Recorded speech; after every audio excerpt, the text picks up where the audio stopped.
Well, good morning, everyone. It's Thomas Montgomery, 8 o'clock Central on Wednesday, March 29th, 2023. We get together with our distribution partners most weekdays at this time to talk about strategies, tips, techniques, share success stories, and to support each of you. So today we have a very interesting topic as shown on the screen. And the question is it a scam? Is it a scam? Have you ever been out talking to prospects or referral partners and they say, is this a scam? Well, we're going to find out together on today's webinar. And the way that we'll find out is we're going to conduct an evaluation based upon three things: facts, law, and evidence. And we're going to use facts, law, and evidence to determine if the credit and funding program is even needed and if it's legitimate. Now, from a needed perspective, we could just ask, do you think, if you were to just use all of your life's experiences, do you think that there's anyone out there that is needing money to start or grow a business? Can you think of anyone that, now I'm not saying does everyone need money to start or grow a business? That's too good to be true. Everyone needs air, everyone needs water, but does everyone need money to start or grow a business? No, we would agree not. But are there some people that want money to start and grow a business? No, I think probably so.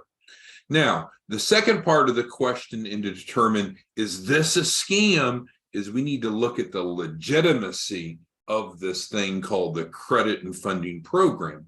And we're going to do that down below on step 3. But like we typically do, we're going to build a foundation before we get to the actual topic of the day. So let's start with making sure that you and I are both clear on what we do. And I think it will indirectly help determine, is this thing a scam? Is it legitimate? So what you and I do, and we're called technical advisors, that's the industry term. So you and I as technical advisors help people improve their credibility to qualify for financing, whether it be business loans, auto financing, mortgages. But we need to be real careful about this, right? Because today we're trying to figure out if this thing's a scam or not. So we need to look at the underlying premise. Do you think that there are actually lenders, banks, credit unions, and alternative finance companies? Do you think that they really loan money, or do you think that's probably just bullshit? Do you think that Wells Fargo, Chase Bank, Navy Federal, PenFed Credit Union, do you think that those lending institutions really loan money, or do you think it's all a farce, kind of like the earth is flat? Well, I think they do, and I do know that they loan money. So yes, there are business lenders. Are there companies that actually loan money to buy automobiles? Well, yeah, of course, we know that. And of course, there are lenders for mortgages. So we understand at the most basic level that the credit and funding program is designed to help people improve their credibility. Now, you and I are not sure yet if this is a scam or not. We're really concerned. Maybe this isn't true. Maybe this is not accurate based upon facts, law, and evidence. But we're going to get to that when we get down to step 3. But I think we can agree that there are people that want to need funding, and the types of financing that they want typically falls into these 3 categories. So I think we're okay so far. I'm still nervous. I'm still not sure if this is a scam or not. Maybe it is. We're going to have to flush through this together. But we're going to use facts, law, and evidence to come to that conclusion together. Now, secondly, it says that we can use the credit and funding program to help anyone access a minimum of $100,000. Now that worries me. That sounds almost too good to be true, right? We're going to help people that have not done a good job, that they've not paid their bills, they don't have good credit, they don't have good cash flow, they don't have collateral. They're going to really be able to get $100,000? That means that they would really have to become stronger on paper, more credible on paper. I wonder if it's possible for people to become stronger on paper or not. We'll have to answer that question in a minute, because maybe if you have bad credit, you're going to always have bad credit. You're just destined to have shitty credit and you can never improve it. Those federal laws that they wrote that says that you can protect yourself from items that are not accurate, complete, and verifiable, maybe those federal laws are BS. And we're going to have to work through this carefully, because we're going to answer the question today of, is this a scam? But the premise is to help anyone get at least 100,000 by becoming strong enough on paper with their 3 C's. So here it says the process is proven, legal, and effective. And we're going to talk more about that when we get down to step 3. So we know what we do. As technical advisors, we're going to help people improve their credibility to qualify for financing, and that's going to happen by improving their 3 C's. So we need to still answer this question, is it a scam? Because I bet if you all are out there talking to prospects, periodically someone will say, hey, is this a scam? Or this sounds like a scam to me. So we're going to come back and answer that. But let's first go ahead and make sure we understand who we help. Who is our target audience? Our target audience is working with imperfect people, because perfect people have the most access to capital already. But imperfect people, what does that mean? Not judging people, but some people don't have a lot of money. Some people don't have really good credit. Some people don't have adequate collateral. So when we talk about imperfect people, we're not talking about their value to society or their physical appearance, nothing like that.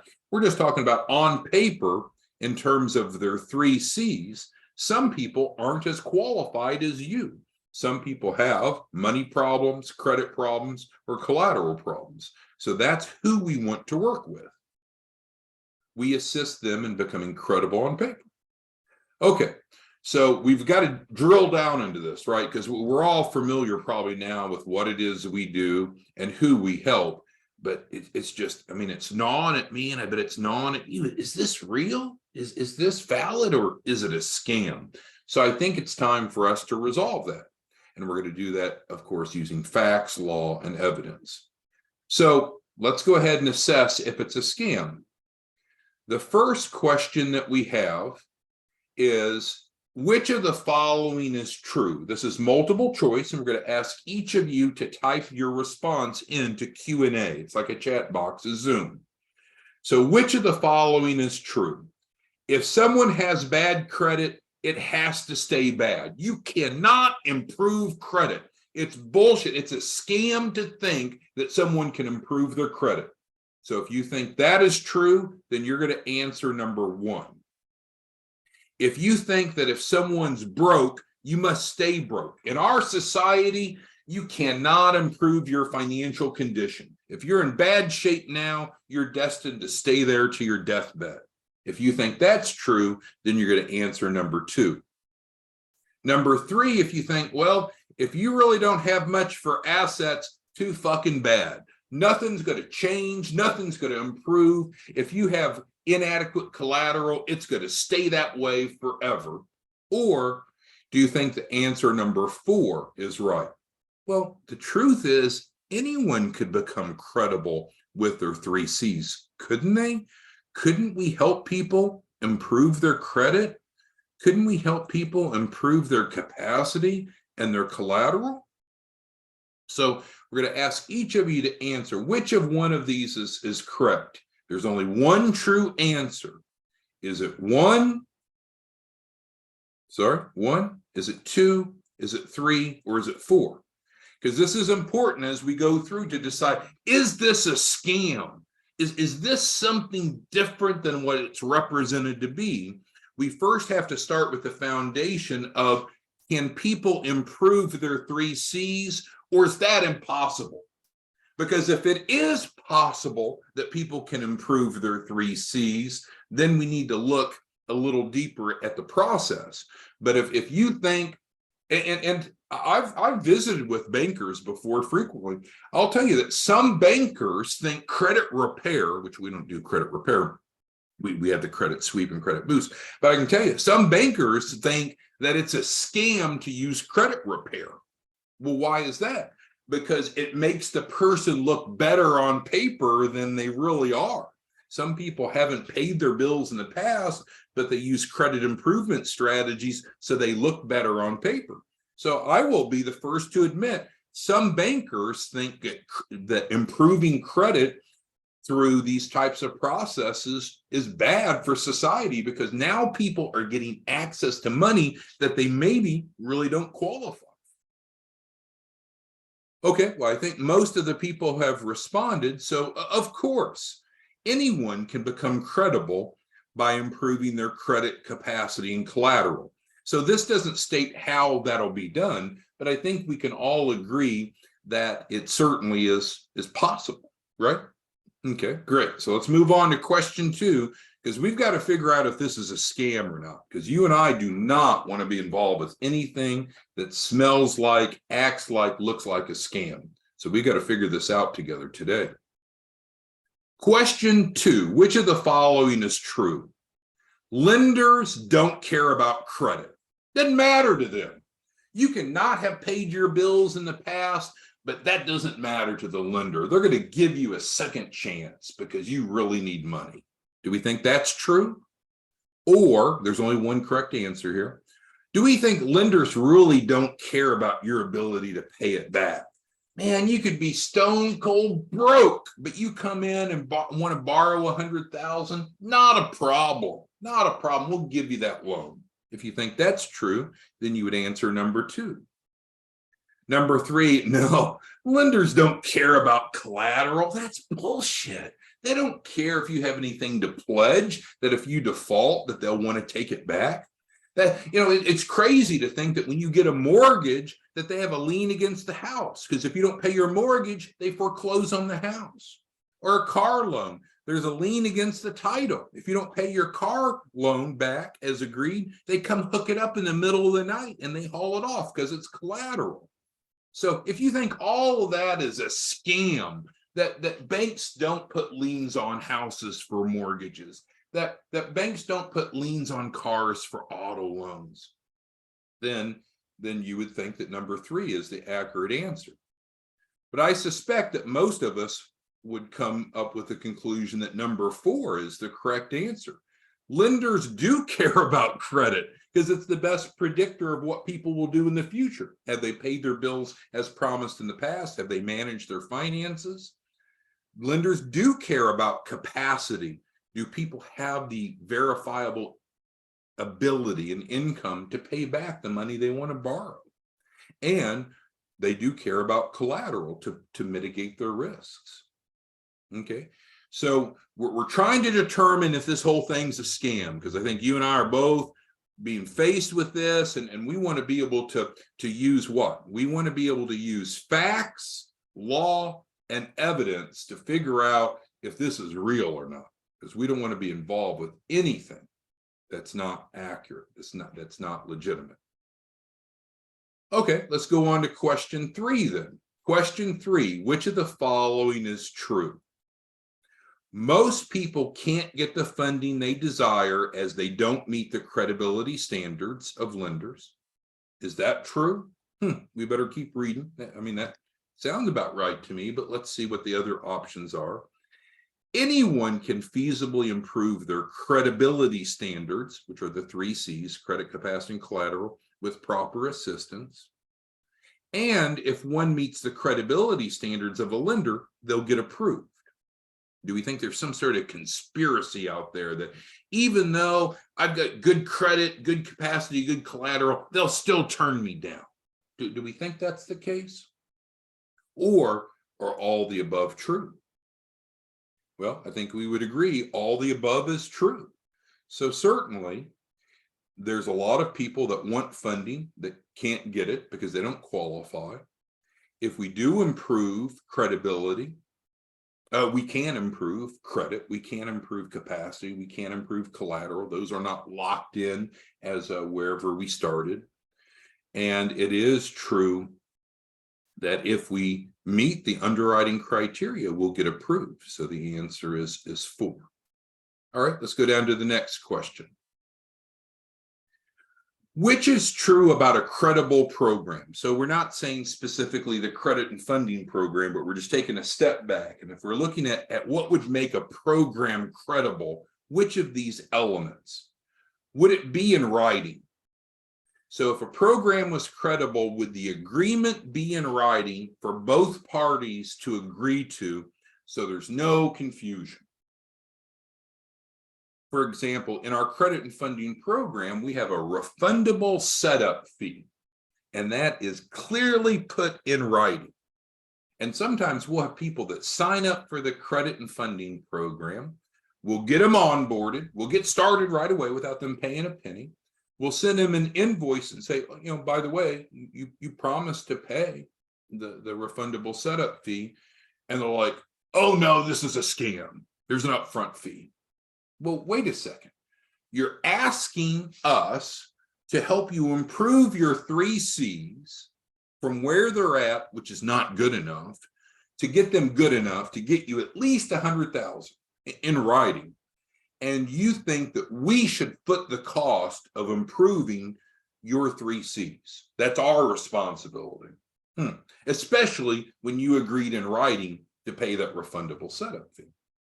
Well, I would argue that a credible program would be in writing. So I think we can check that box. Let's go to the next. Does a credible program allow for resolving issues when there's dissatisfaction? Because the world's not perfect. And in any business, I think inevitably there'll be some clients that are not satisfied. Now, maybe they're satisfied for a valid reason, maybe an invalid reason.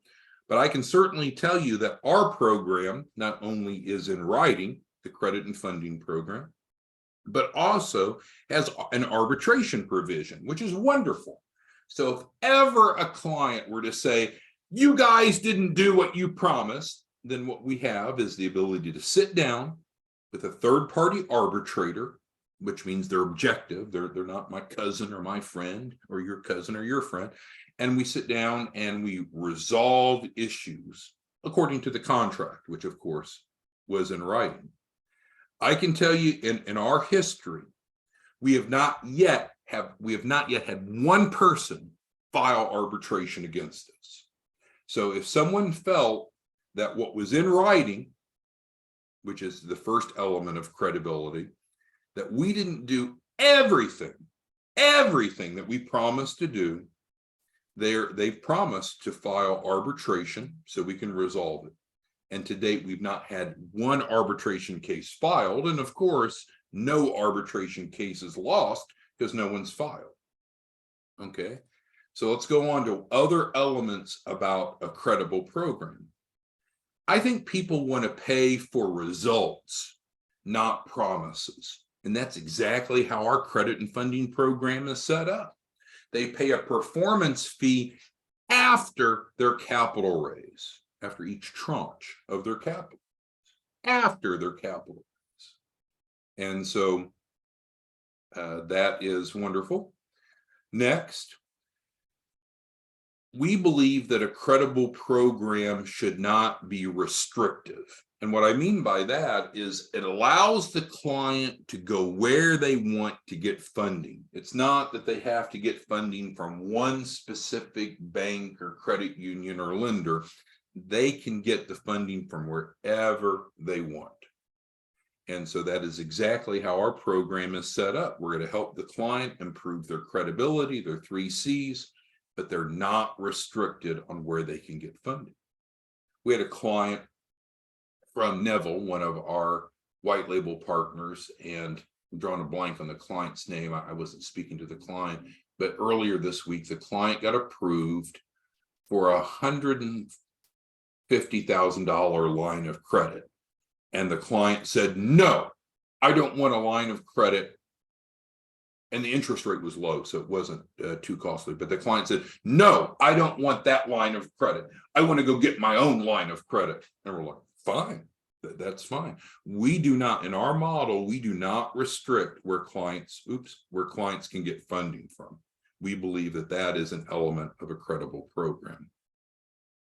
Also, we believe that a credible program is a legal-based model.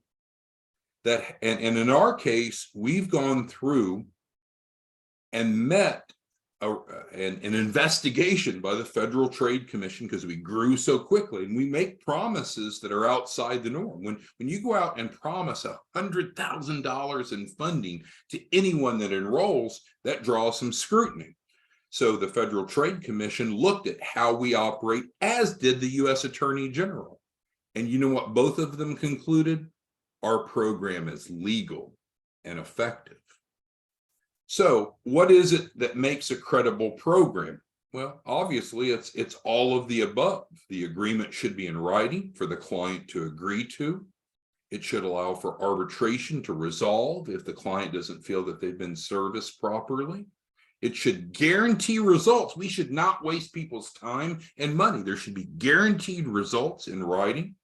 We believe that it should not be restrictive. It allows people to get the money from where they want, and it needs to be legal, obviously. So the bottom line is the credit and funding program, what we do is we assist participants in improving their credibility, their 3 C's, so they qualify for a minimum of $100,000 of funding. Any financially literate individual. Now, everyone has an opinion. There are some people that, again, swear that the earth is flat. There's all kinds of opinions. You know, they say opinions are like buttholes. We'll clean it up. Everyone has one. So it's fine that people have opinions. But anyone that's financially literate, using an evaluation based upon facts, law, and evidence, would absolutely agree the credit and funding program is needed, and it certainly is legitimate. So what I want to do is answer any questions, address any concerns that any of you have regarding the legitimacy of the credit and funding program. Because as we've kind of broken it down here during, well, if I can highlight it, during our discussion today, using facts, law, and evidence, obviously what we do is not a scam. And anyone that would say that it's a scam is either malicious or they're frankly financially illiterate. So with that being said, what questions, what comments, what concerns do you have as you're out talking to prospects? Are you getting questions about the legitimacy of the program? Because if you break it down into what we do, it makes perfect sense. Perfect sense. There's a tremendous need. There's an incredible opportunity for you to generate an outstanding income. One of our newer partners, Dan, who's on here today, he's on track. I think he's submitting 2 or 3 deals today. He's on track to get 10 deals in this week. You know, Dan's successful, don't get me wrong. But Dan will pocket over $10,000 this week, cash, free cash flow, profit in his pocket by being a referral partner. Any of you, well, Dan's very good, but I mean, any of you can go out and help people solve this problem. There's a tremendous need. And the need isn't, oh, I just want money to start or grow a business. What it really needs to be reframed as, I need to become credible enough to get the money I need to start or grow a business. That's what's legitimate. That's what you and I do. We improve people's credit, collateral, and capacity so they can qualify for funding. And $100,000 is guaranteed in writing. It's the minimum. Now we can help them get more, but that's the minimum. So, I mean, we have success stories, but ultimately you need to understand the model. Because if you understand the model of what we do, it makes sense. We've met the scrutiny. The Federal Trade Commission, when they evaluated us 2 years ago, by the way, they requested every email that we've ever sent or received. And they went on to subpoena every email that we've ever sent or received. And you know what they determined? Damn, this program is legal and compliant, right? So it's fine for people to not understand and have some scrutiny. But if you're good at what you do, you need to educate people and build their financial literacy. And if they understand what it is that we do, then it makes sense. There's just no way that someone that's financially literate could come to the conclusion using facts, law, and evidence that our program is anything but needed and legitimate. Now, will some people complain? Certainly. And if someone's not happy, our focus is to assist them. If we can't assist them to their satisfaction, then we have arbitration. And I've already told you, we've never lost an arbitration case. But some people, what will happen is they'll sign up, even though the agreement's in writing, they'll sign up and then they'll want to change the terms. They'll want something different than what we and they promised to do. And we're like, well, and we'll do what we can to accommodate. But if we don't agree to essentially renegotiate the executed agreement, then we're a scam because we wouldn't agree. They want a prostate massage. And we said, no, no, no. Prostate massage was not what we promised to do. Not in the agreement. Not what we promised to do. We are not going to rub your prostate. Well, then I'm going to go complain to the world. Well, you can go complain to the world. We're going to do what's in the agreement, what we promised to do, which is what? To improve people's 3 C's and get them at least 100,000. Well, how many people get 100,000? Everyone that follows the model will get at least 100,000. But if you come in and expect something that's different than what we promised to do, or want to renegotiate terms, then you may not get 100,000 because you're not doing your part. Who has questions, comments, concerns that we need to address today so everyone can conclude today's Zoom training with understanding of that we are a credible program? Carlos has a good question, and it's on capacity. So let me briefly mention each of these, but I'll certainly answer Carlos's specific question regarding capacity.